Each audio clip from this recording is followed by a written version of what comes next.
오늘은 제가 여러분들에게 나를 본받으라 라는 제목으로 설교 말씀을 전하려고 합니다. 우리가 읽은 17절의 말씀에 사도 바울께서 빌립보 교우들을 향해서 자신을 본받으라 이렇게 이야기를 했는데, 그 말의 의미가 무슨 뜻인가 하는 것이 오늘 설교의 중요한 주제입니다. 이렇게 제 보면 자신을 본받으라 이런 말을 웬만해서는 잘 못하는 말입니다. 아무리 신앙이 좋아도 나를 본받으세요 이렇게 말하는 일은 쉬운 일이 아닙니다. 저도 우리 주님 사랑교회 성도분들에게 여러분 저를 본받으세요 이렇게 말해본 적은 아직 없습니다. 아무리 신앙이 좋아도 인격이 고매해도 자기 입으로 자기를 본받으라 이렇게 말할 사람은 아마 없을 것입니다. 다른 사람이 자기를 본받고 싶다라고 말하는 것과 자기 스스로가 타인 앞에서 나를 본받으라 이렇게 말하는 것은 질적으로 다른 것이기 때문이죠. 누가 낯뜨겁게 자기를 본받으라 이렇게 말할 수 있겠습니까? 그런데 오늘 본문에 보면 분명히 바울이 그렇게 말합니다. 형제들아, 너희는 함께 나를 본받으라 이렇게 말을 한단 말이죠. 그는 흔히 성공한 사람이 아닙니다. 한 나라의 고관 대작도 아니고 유명한 대학 교수도 아닙니다. 그렇다고 부자도 아닙니다. 지난번 설교를 확인하시던 대로 그는 목표에 이르지도 못하고 잡지 못하고 온전히 이루지 못한 사람에 불과합니다. 지금은 로마 감옥에 갇혀 있어서 언제 죽을지 모를 수 있는 절체절명의 위기 속에 있습니다. 이렇게 풀려날 것인가 아니면 여기서 생을 마감해야 되는가 라는 위기 속에 있는 그가 빌립보 교회 성도들을 향하여 나를 본받으라 라고 자신 있게 외쳤다면 이 말의 의미는 과연 무엇일까 하는 것이 오늘 제가 여러분에게 이야기하고 싶은 중요한 논점입니다. 이 말을 좀 이해하려면 우리가 끝절인 19절 말씀을 다시 한번 읽을 필요성이 있겠습니다. 19절입니다. 그들의 마침은, 그들은 제가 조금 있다가 그들이 누군지는 설명해 드리죠. 그들의 결국, 즉 종말은 멸망이다 이렇게 말합니다. 그들이 누군지는 아직 제가 가르치진 않았습니다. 그런데 그들의 끝은 멸망이다. 그들이 섬기는 하나님은 누구지요? 삼위일체 하나님이 아니라 그들이 섬기는 하나님은 배요, 욕망이요, 탐욕이요, 정욕이요, 그리고 욕심입니다. 그리고 그들의 영광은 부끄러움이고, 그들이 오히려 하늘의 일을 생각하는 자가 아니라 그 다음 뭐라고 되어 있습니까? 땅의 일을 생각하는 자라 이렇게 이야기를 합니다. 이들이 누굴까? 이들이 하나님 말고 배로 섬기는 그 하나님을 섬기는 이들은 누굴까? 하나님의 일을 생각하지 않고 땅의 일을 생각하는 이들은 과연 누군가? 과연 누굴까 하는 거죠. 두 가지 견해가 있습니다. 저는 두 가지 견해가 다 타당하다라고 여겨지는데, 한 부류의 견해는 이미 빌립보서 3장 2절부터 읽어온 율법주의자들 혹은 그들의 가르침의 영향을 받은 사람이라 이렇게 말합니다. 율법주의자들은 어떤 자들인가? 간단하게 말하면 신앙의 본질을 옳고 그름에 두는 것입니다. 신앙의 본질을 예수와의 관계 혹은 신앙의 본질을 예수님으로부터 주어지는 은혜, 사랑, 용서에 두지 않고 자신이 가지고 있는 법을 근거로 옳고 그름에 두는 것입니다. 이들이 율법주의자요, 교회 가운데 있는 율법주의자 영향을 받은 사람들입니다. 또 하나의 사람은 정반대입니다. 율법주의자들이 아니라 반율법주의자입니다. 이런 사람은 하나님은 은혜와 용서의 하나님이시기 때문에 우리는 책임이 없다 이렇게 말합니다. 하나님 무조건 용서하시고 하나님 무조건 사랑이 많으신 분이기 때문에 내가 삶으로 살아야 될 책임은 필요 없다 이렇게 말합니다. 무슨 어떻게 살아도 괜찮다고 말하는 사람이 그런 사람들입니다. 어차피 구원은 육체로부터 영혼이 구원받는 것이기 때문에 이건 잘못된 이단 이교 사상입니다. 우리는 육체에서 영혼이 구원받는 신앙이 아니고 우리는 육체와 영혼이 함께 구원받는 구원의 신앙입니다. 전인 구원입니다. 근데 이들은 육체로부터 영혼이 구원받기 때문에 육체는 원래 악한 것이다, 원래 악한 건데 아무리 치장을 해도 그게 선한 것이 되는 게 아니다, 그러니 아무렇게 살아도 된다, 이렇게 말한 겁니다. 왜? 중요한 건 육체가 아니라 뭐니까? 영혼이니까. 하나님은 영혼만 구원한다고 생각하는 것입니다. 그들이 반율법주의자요 무율법주의자들도 교회 가운데 있는 겁니다. 이런 자들은 지금도 많아요. 지금은 뭐 이런 경우를 종종 듣지 못했지만 옛날 신앙 선배들 신앙생활하는 거 보면 이런 얘기를 많이 들었어요. 직장을 이제 크리스찬 청년이 직장에 취업했는데 회식 자리를 가졌다는 겁니다. 근데 이제 직장 상사들이 술을 권할 거 아니에요. 부장님도 권하고 뭐 과장님도 권하는데 이 사람이 자기는 크리스찬이니까 자기는 술을 안 마시겠다고 하는 거예요. 그랬더니 부장님이 한술 더 떱니다. 야 임마, 나도 교회 안수 집사야 하면서 술을 권하는 겁니다. 이렇게 사는 사람들, 삶은 개판이고 마실 건 다 마시면서 지을 건 다 지면서 교회 가서 예배하면 괜찮다고 생각하는 사람들이 바로 무율법주의자들입니다. 놀라운 것은 빌립보 교회에 이런 사람이 다 있는 것입니다. 둘 다 예수 그리스도를 믿는다고 말하지만 신앙의 본질을 율법주의자처럼 그냥 옳고 그름만 판정하는 것입니다. 머리는 없고 삶은 없고 머리만 있는, 옳고 그름만 판단하는 사람들이 있고, 두 번째는 머리도 없고 뭐도 없어요. 삶도 없어서 그냥 아무렇게 살아도 하나님은 어떤 하나님이니까?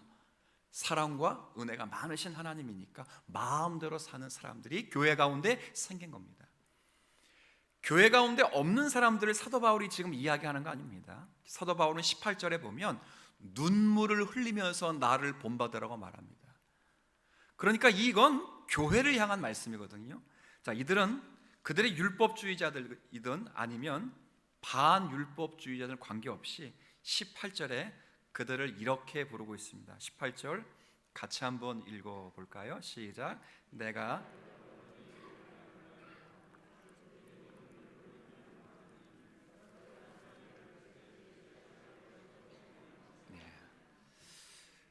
그들이 율법주의자들의 가르침을 받은 자들이든 아니면 반율법주의자들의 가르침을 받은 자들이든 다 관계없다. 이들은 다 십자가와 뭐라고요? 원수라고요. 원수. 정확히는 십자가의 도를 무력화시키는 자다, 그 말입니다. 십자가를 믿지만 결국 십자가의 도, 진리를 무력화하는 사람이라 이렇게 이야기를 하는 것입니다. 여러분, 예수님께서 왜 우리를 위해서 십자가를 지셨습니까? 마태복음 1장 21절에 보면 정확하게 예수님의 이름의 뜻에 나와 있죠. 예수께서 자기 백성의 죄를 위하여 그렇죠? 죽으시고 구원하시기 위해서 십자가를 지는 것입니다. 예수님이 우리를 위해서 십자가를 지는 것은 저와 여러분을 죄에서 건지시기 위함입니다. 죄와 정욕으로부터 건져서 하나님의 뜻대로 살아가도록 은혜를 베푸시기 위해서 십자가를 주신 겁니다. 그렇다면 우리가 십자가를 바라보의 정상적인 태도는 나의 죄 때문에 예수님께서 십자가에 달려 돌아가셨기 때문에 이 죄를 아파하면서 죄와 대항해서 피 흘리기까지 싸워야 되는 것입니다. 그게 십자가를 바라보는 당연한 사람들입니다. 그런데 십자가의 원수들은 그렇게 하지 않습니다. 이들은 예수를 믿는다고 하면서도 죄를 가볍게 여깁니다. 마음껏 죄를 짓고 있습니다.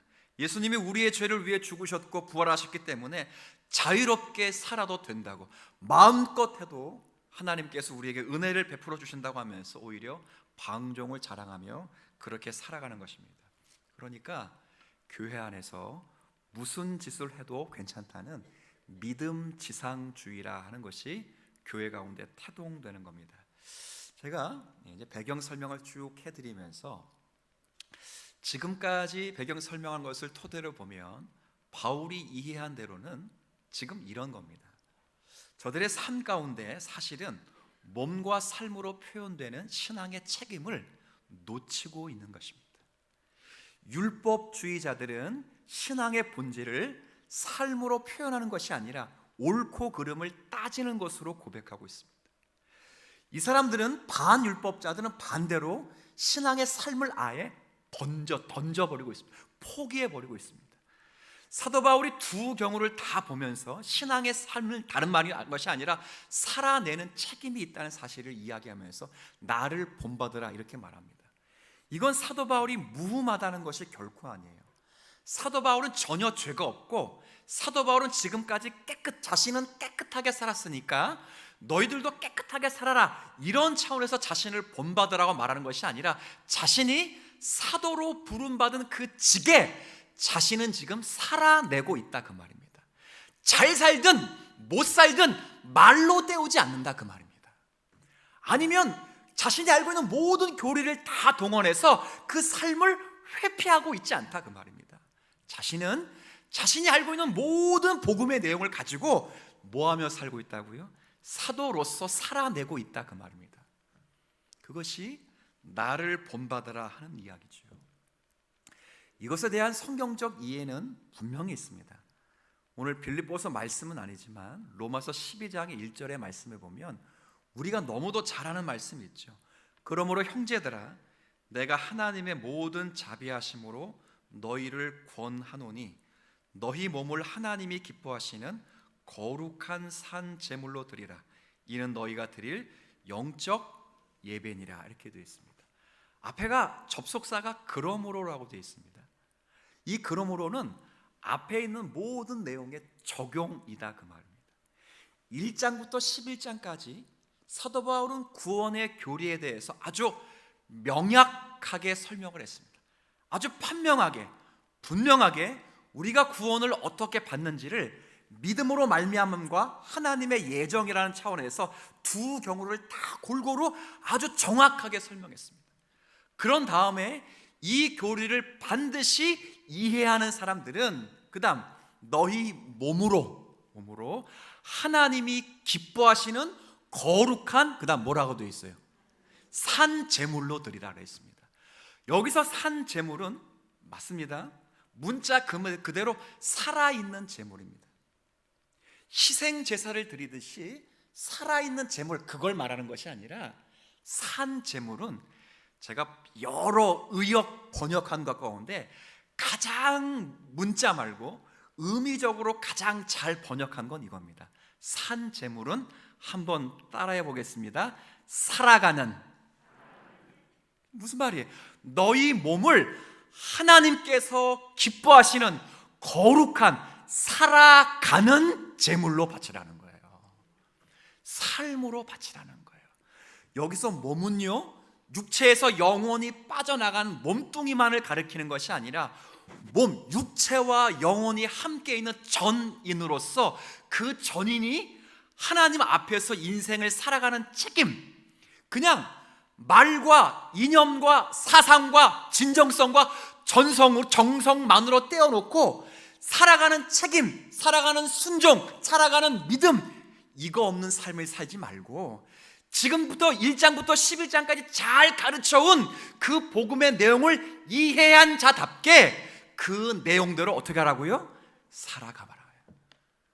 잘 이해했으면 입으로 때우지 말고, 잘 이해했으니까 하나님은 그런 분이니까 마음대로 살지 말고 이해한 만큼 살아가라 그 말입니다.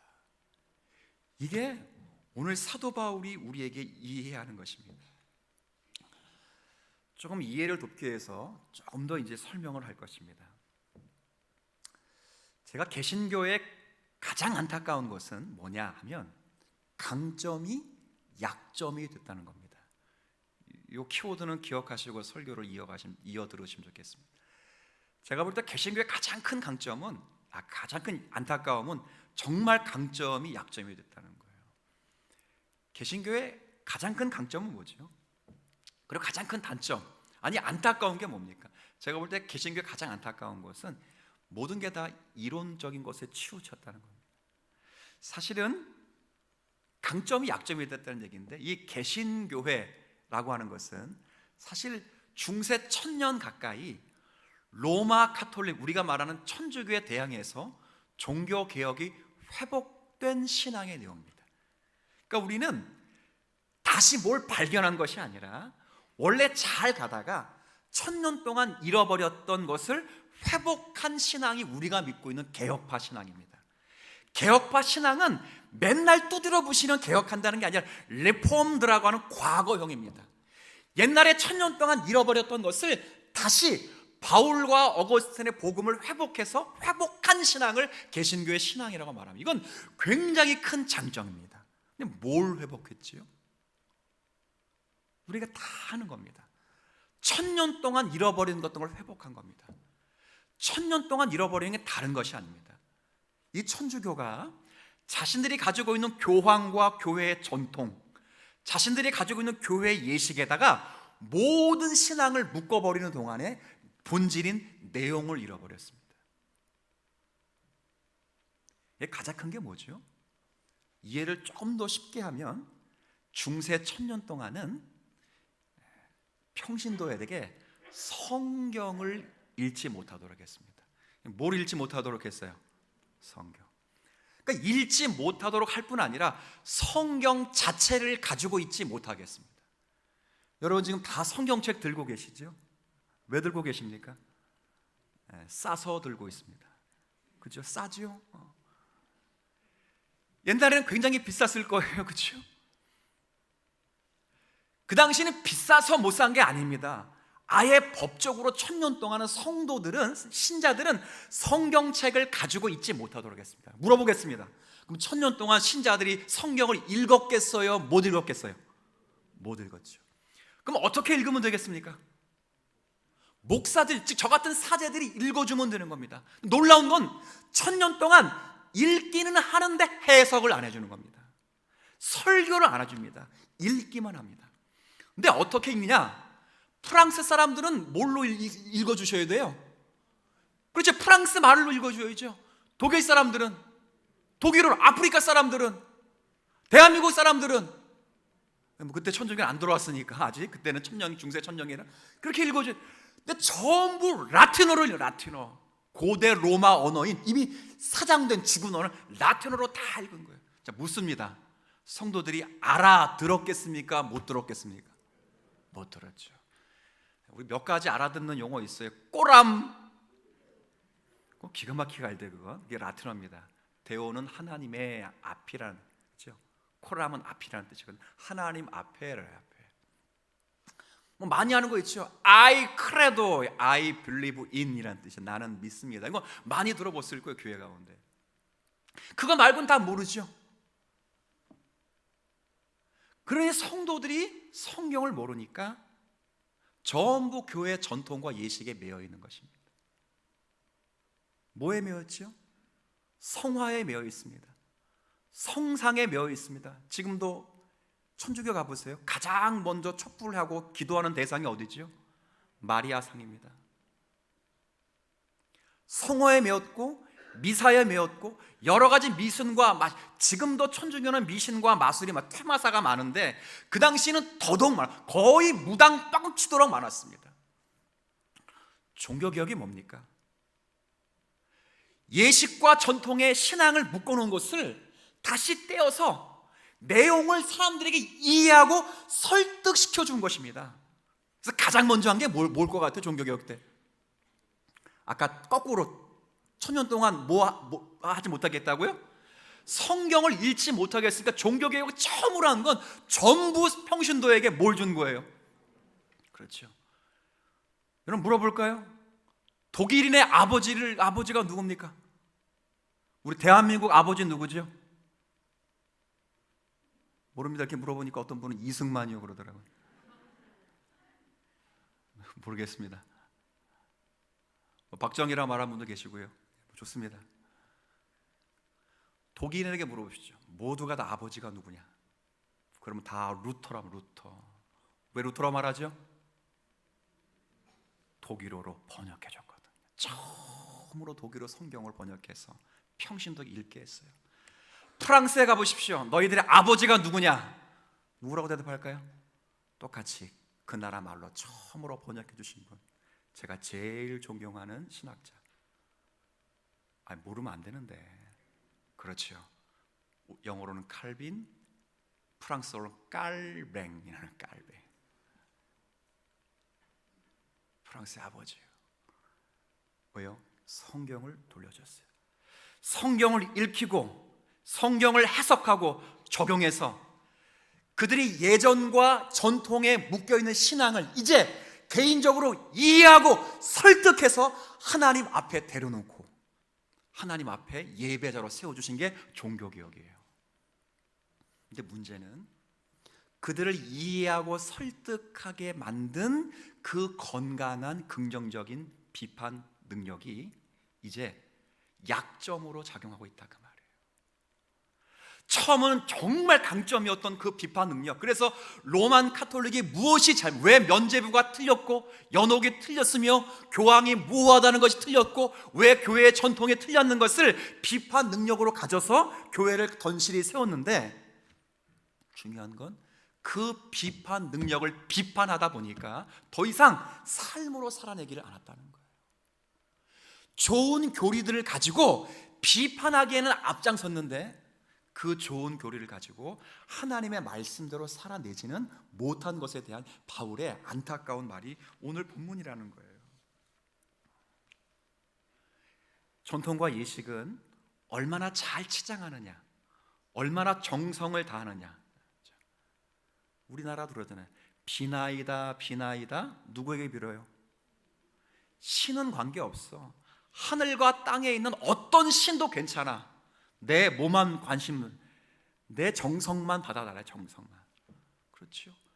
예전과 정통은 정성을 바치는 겁니다. 희성을 바치는 겁니다. 그러나 지금의 종교개혁의 기독교 개신교의 신앙은 이해하는 것입니다. 납득하는 것입니다. 정확히는 하나님 앞에 항복하고 설복당하는 것입니다.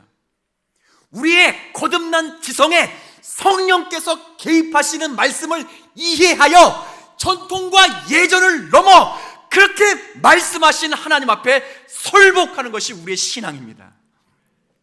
거기에는 우리의 건강한 이해와 비판 의식이 필요합니다. 근데 문제는 그 건강과 비판 의식을 가지고 삶으로 나아가지는 않는다는 겁니다. 그 건강한 비판 의식을 가지고 율법주의자처럼 말로 때우는 것이나 말로, 건강한 비판 능력과 복음을 가지고 하나님은 그런 분이니까 마음대로 살아가는 것입니다.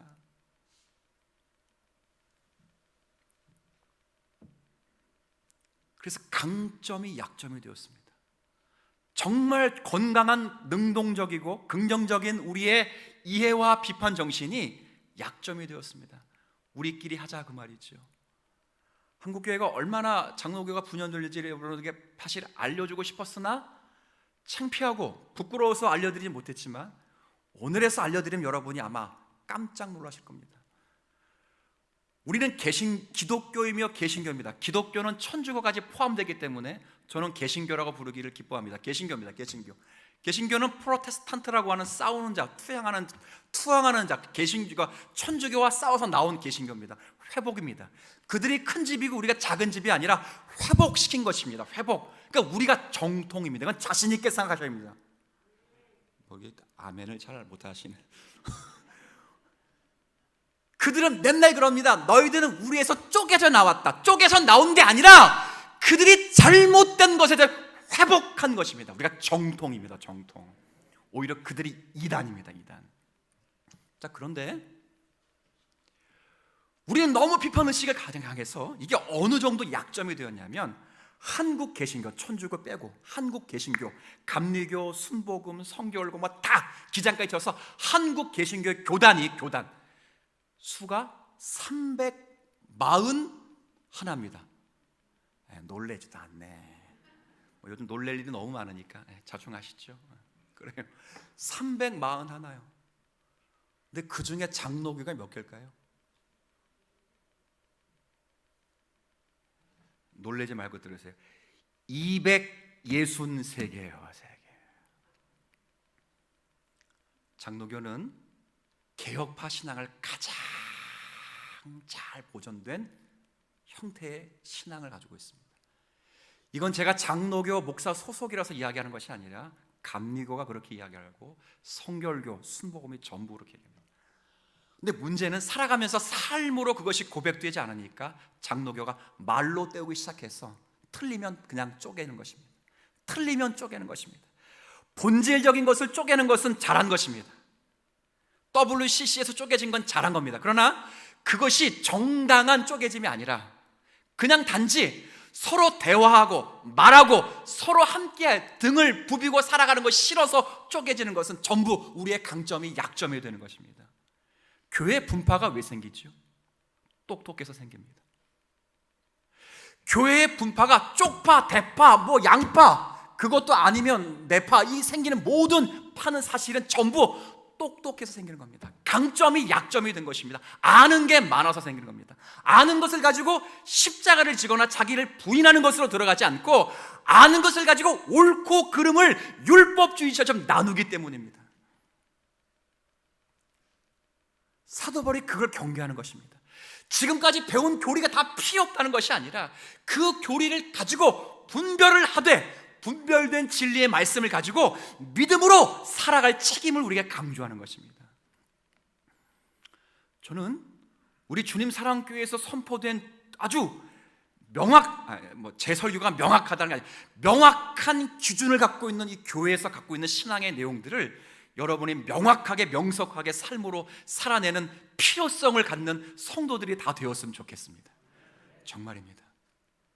제가 좀 전에 종교개혁 이야기를 여러분에게 제가 드렸지요. 우리는 종종 종교개혁 개혁을 이야기하면 전부 교리의 충돌로 이야기합니다. 맞습니다. 일단 가장 큰 건 교리의 충돌입니다. 아까도 이야기했지만 교회의 전통과 예식에 묶여서 인간의 공로와 전혀 다른 방향으로 가는 것에서 하나님의 은혜와 이신칭의의 교리를 가지고 세운 것이 종교개혁은 맞습니다. 이건 교리의 충돌이 맞습니다. 그러나 사실은 그 당시 종교개혁을 이루을 당시만 해도 중세 유럽 사람들의 평범한 유럽 사람들의 마음을 사고 그들을 감동시킨 것은 교리적인 것이 아닙니다. 소명에 대한 소박한 인식입니다. 제가 여러분에게 지금 이 말씀을 드리면 단 하나의 문장을 센텐스를 말씀드리면 여러분은 아무도 감동 안 할 겁니다. 그러나 그때는 모두가 뒤집어졌습니다. 무슨 이야기냐? 모든 선한 일은 거룩한 일이다. 보세요. 당연한 것 아니에요 그러지요. 그러나 그 시대는 당연한 것이 아니었습니다. 그 시대는 사제와 신부죠. 사제와 수녀와 수도사는 높은 위치에 있고 평신도는 그보다 낮은 위치에 대해서 평신도가 하는 모든 일은 사제가 하는 단 한 가지 일보다 결코 거룩하지 못하다는 가르쳐줬습니다. 이게 그 당시의 가르침입니다. 그러나 종교 개혁자들은 그렇게 말하지 않고 모든 사람들이 하나님 앞에 다 선한 일을 하는 동안 거룩할 수 있다고 말했습니다. 농부는 선한 농부가 되어서 하나님을 예배할 수 있고 지금 기저귀를 가는 부모는 그 기저귀를 거룩한 마음으로 갈면서 교황처럼 예수님을 가까이 할 수 있다고 말했습니다. 루터의 이야기를 해드릴까요? 루터는 하나님은 지금 소젖 짜는 직업을 통해서 지금 하나님은 소젖을 짜신다 했어요. 여러분이 그렇게 살아야 됩니다. 하나님이 지금 나를 통해서 생활부를 작성하게 하신다. 하나님이 지금 나를 통해서 다음 세대의 점심을 해결하고 계신다. 하나님은 나를 통해서 지금 행정 서류를 준비하고 계시고 하나님은 나를 통해서 이 집을 짓고 계신다는 분명한 소명의식이 있어야 됩니다. 여기에 우리의 교리들을 투영해야 되는 겁니다. 그러니까 우리가 받은 모든 교리들은 사실은 우리의 삶의 신앙을 벗어 던지라는 것이 아니라 그 삶의 무게를 버티라고 주는 신앙의 고백들이었습니다. 이걸 남용하기 시작한 것이 지금의 개신교의 가장 안타까운 것입니다.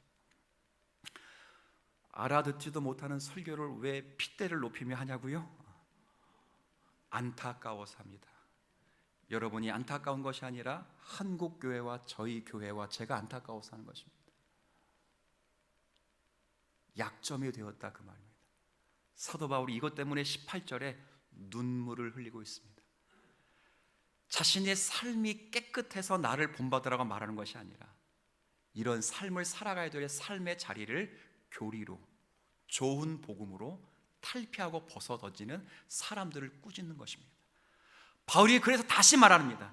너희들에게 주신 그 은혜의 복음은 삶을 던지라고 준 것이 아니라, 삶에서 자유로워 준 것이 아니라 거꾸로 삶의 무게를 버티라고 주님이 주시는 것이다.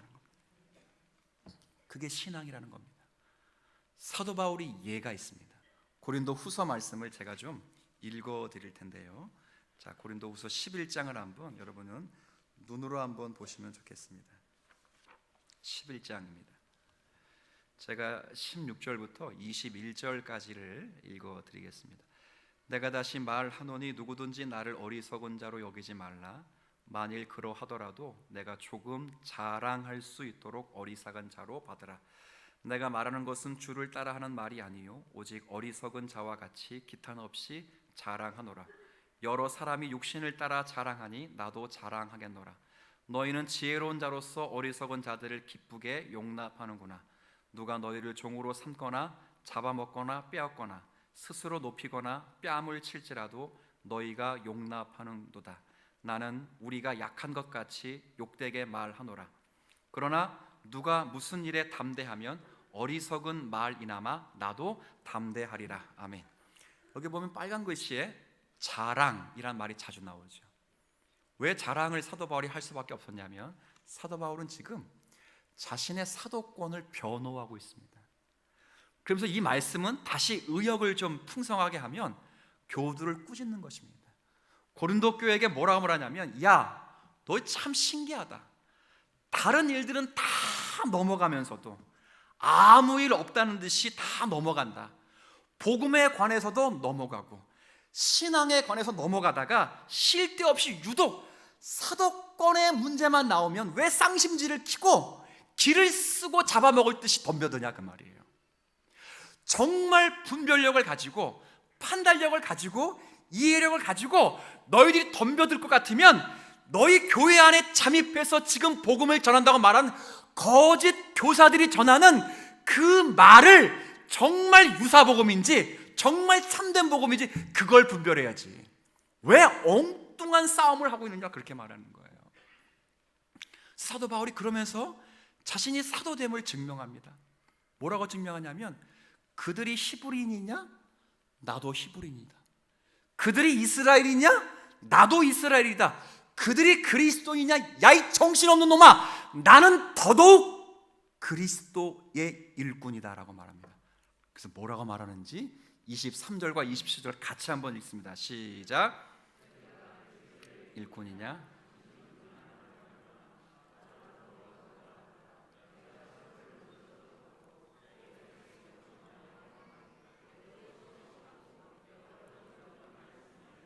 유대인들에게 40에서 하나 가문 5번 맞았으며 3번 태장으로 맞고 단 돌로 맞고 3번 파선하고 일주일을 깊은 바다에서 지냈으며 여러 번 여행하면서 강의 위험과 강도의 위험과 동족의 위험과 이방인의 위험과 신의 위험과 광야의 위험과 바다의 위험과 거짓 형제 중의 위험을 당하고 또 수고하며 애쓰고 여러 번 자지 못하고 줄이며 목마르고 여러 번 굶고 춥고 헐벗었노라. 아멘. 뭐라고 말합니까? 내가 얼마나 고생했는지 아느냐? 아닙니다. 생고생을 했는데 내가 예수님 붙잡고 꽉 참았다. 아닙니다. 무슨 말이죠? 나는 부르심을 따라 실제로 걸어왔다 그 말입니다. 입으로 때우지 않았다 그 말입니다. 매를 맞는 자리에까지 갔고 실제로 옥에 갇히는 자리에 갔다 그 말입니다. 나는 실제로 그 길을 걸었답니다.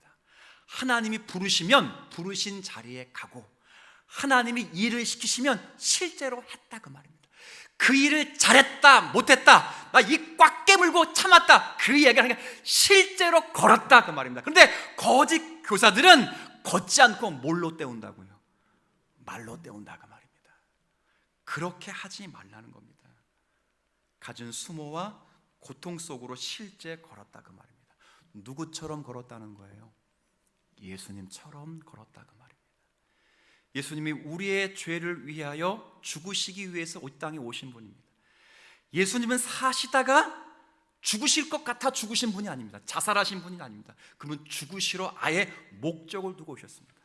살다가 심에 붙여서 억울하게 죽으신 분이 아닙니다. 그는 죽기로 작정하신 분입니다. 사람 모아놓고 가르쳤다가 떠나신 분이 아닙니다. 몇 가지 사람의 환심을 샀는 기적을 베풀면서 사람을 요동하거나 그런 분이 아닙니다. 실제 죽으셨습니다. 근데 제가 그리스도의 죽으심을 보면서 늘 새롭고 늘 무시무시하고 늘 아주 감사한 것은, 사실은 예수님의 죽음은 억울한 죽음입니다. 우리 편에 그렇습니다. 예수님의 택한 백성들의 죄값을 위해 죽으시지만 어느 택한 백성들조차도 예수님이 죽으시는 것을 알아먹지 못했습니다. 심지어는 예수님이 죽으시는데, 자기의 죄를 위해 죽으시는데도 전부 사람들은 자기 죄값으로, 예수님의 죄값으로 죽는 줄 알았습니다. 그렇게 착각했습니다. 억울하죠. 우리 같으면 억울하면 항변할 것입니다. 근데 예수님은 단 한 번도 억울함을 표현하지를 않았습니다. 이사야 성경 53장에 보면 그는 털 깎는 자 같이 잠잠하여 잠잠한 양같이, 그가 뭘 열지 않았어요? 초등학생 아이들, 어른도 마찬가지예요. 당신이 그랬지. 근데 그래 놓고도 안 그랬다고 박박 우기는 사람 말고, 진짜 안 그랬는데 제가 모르고 당신이 그랬지 그러면 그 사람들은 억울해가지고 막 죽을라 그래. 아니라고. 주님은 그러지 않았다는 거예요. 왜요? 하나님의 뜻이 그것이기 때문에 그 길을 억울해도 걸었다는 겁니다. 바울이 그걸 우리에게 이야기합니다. 왜 억울하지 않겠습니까? 아무리 교회가 신앙생활을 잘하고 정말 선교와 복음과 빛의 역할을 잘해도 세상은 악한 자에 처했기 때문에 교회를 알아주지 않습니다. 세상 앞에 인기 관리할 필요 없습니다, 여러분. 교회가 정말 세상을 선도하는 것은, 교회는 말씀의 교리와 그 교리에 기준된 삶을 교회가 살아가면 됩니다. 그래도 세상은 교회를 협박합니다. 이건 기정사실입니다. 성경이 그렇게 말합니다.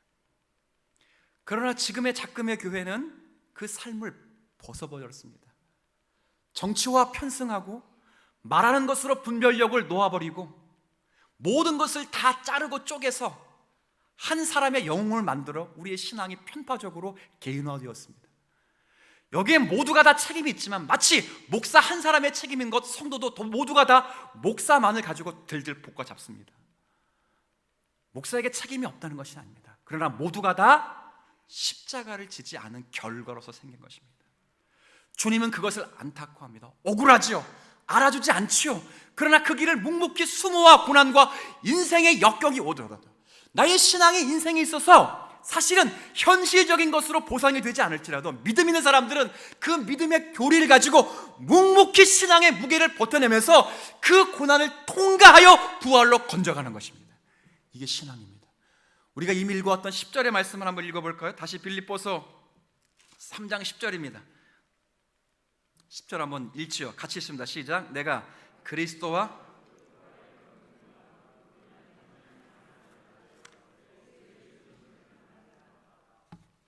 이 말을 잘 이해하셔야 됩니다. 이거 내가 그리스도, 그 부활, 그 권능, 그 고난, 이거 아닙니다. 내가 그 네 가지를 알고 싶다, 이게 아니고, 내가 그리스도를 알고 싶은데 그 그리스도는 부활의 권능을 위하여 고난을 견디신 그리스도이십니다. 그런 의미예요. 그리스도를 아는 지식을 가지고 고난을 피해가고 신앙을 피해가는 것이 삶의 모습이 아니라, 그 고난의 어떤 신앙의 무게가 찾아와도 우리의 몸과 영혼이 고난 속에서 부활로 가는 것이 신앙이다, 그 말입니다. 우리는 말로 살지 않습니다. 몸으로 살아야 됩니다. 신앙의 내용을 여러분의 삶에서 실현하며 살아갈 때 그것이 만만치 않다는 것은 미리 경고해 두었습니다. 마치 이와 같습니다. 비틀비틀거리는 운동선수와 똑같습니다. 여러분이 언젠가는 마라톤 경기를 보셔서 그 장면을 각인시킨 분들이 계실 것으로 압니다. 어떤 마라톤 경기에 모든 선수들이 다 3시간대 안으로 들어왔습니다. 잘 뛰는 사람이 이 2시간 반 안으로 들어왔고, 그 뒤처지는 사람도 전부 3시간 안쪽으로 다 들어왔죠. 근데 한 선수가 다리에 큰 쥐가 났는데 웬만하면 포기해야 되는데 포기하지 않고 끝까지 뛰는 것입니다. 3시간을 훨씬 넘게 들어오는데 너 놀라운 건 모든 관중이 단 한 사람도 집에 가지 않는 것입니다. 1등부터 모든 순위가 다 정해졌습니다. 근데 마지막 한 사람이 끝까지 들어올 때까지 기다렸다가 그 비틀비틀거리며 저는 절뚝거리는 그 다리를 가지고 뛰어 들어오는 그 운동선수가 들어올 때 모두가 일제히 기립해서 뭐 했겠어요? 박수한 겁니다. 주님이 우리를 보실 때 그런 겁니다. 1등에서 면류관을 쓰고 높은 단상에 올라가서 국가가 울리는 자가 1등하는 것이 아닙니다. 모두가 다 비틀비틀거리는 같은 신앙생활을 하지만 그럼에도 불구하고 나를 본받으세요 라고 말할 수 없는 자체의 삶을 우리가 살아가더라도, 조용히 와서 조용히 축도받고 날아가는 예배의 삶일지라도 주님은 그 예배의 삶을 기뻐하시는 것입니다. 기뻐하시는 것입니다. 한 주간 내세울 것 없고 하나님 앞에 회개할 것밖에 없지만 그럼에도 불구하고 주님 앞에 나와 주님 용서해 주세요, 다시 주의 말씀 가운데 살겠습니다 라고는 자신을 전혀 자랑할 것 같지 할 수 없는 초라하고 부끄러움이 가득한 큰 소리 칠 수 없는 그 영혼을 주님은 귀히 여겨주시는 것입니다. 그럼 우리 모두는 다 박수를 받는 것입니다. 비틀비틀 거리십시오. 입으로 떠들지 마십시오. 비틀비틀 거리세요. 그러나 포기하지 마십시오. 지난주 바울의 설교를 기억하십시오. 내가 이미 얻었다 함도 아니요 온전히 이루었다 함도 아니라 나는 그리스도 예수께 잡힌 바 된 그것을 잡으려고 달려가노라. 이것이 우리의 신앙의 경주가 되기를 주님의 이름으로 부탁드립니다. 하나님